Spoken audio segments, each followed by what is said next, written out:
Today I'm going to show you how to do an easy one scarf wrap that you can do with any rectangular scarf, but the scarf I'm using today is a rainbow gradient scarf, which gives you just a little bit of extra interest in the pattern, but this style, like I said, you can use any scarf you like. What I'm going to do is start the scarf just a little bit differently than my usual. So instead of starting in the middle of the length, I'm going to start offset to my non-dominant hand. So I'm a righty, this is my left, and I'm going to make the shorter side on my left. Now you don't want it too short, but just enough that it makes a difference, and you'll see why in a minute.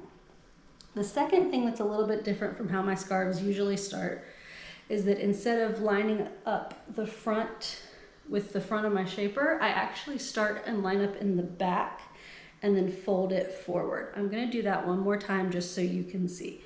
So it's lined up in the very back with the bottom of my shaper, and then I bring it all the way forward and then just casually drape it front and back to create pleats.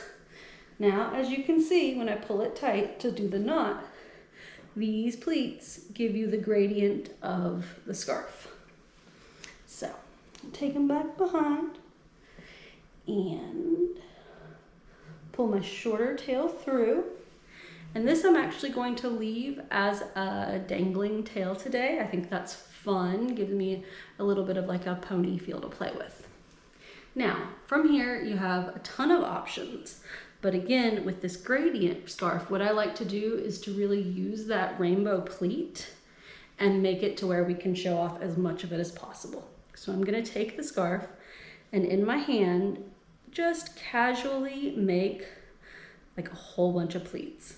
This is not exact. It's, you don't have to be super careful about it. You can always flare them back out at the end, but I'm gonna do it on the side here before I bring it around.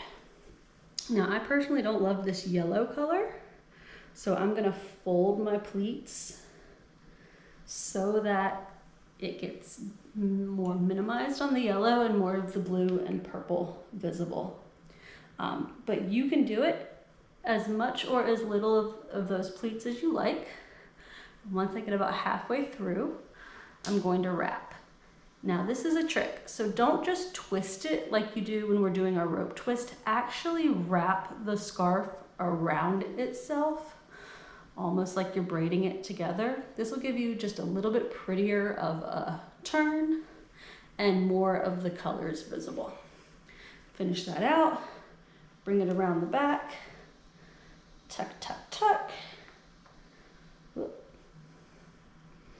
And again, I like to tuck. Actually, with this one, it's long enough you can tuck under your pleats.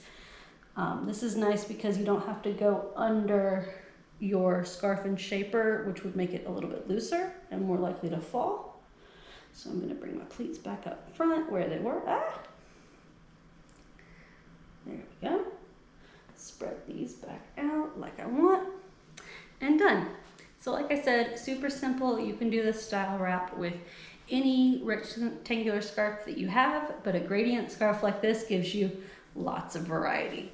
And it's great because if you flip it the other way, then you get a completely different set of colors with only one scarf, which I love. Thanks.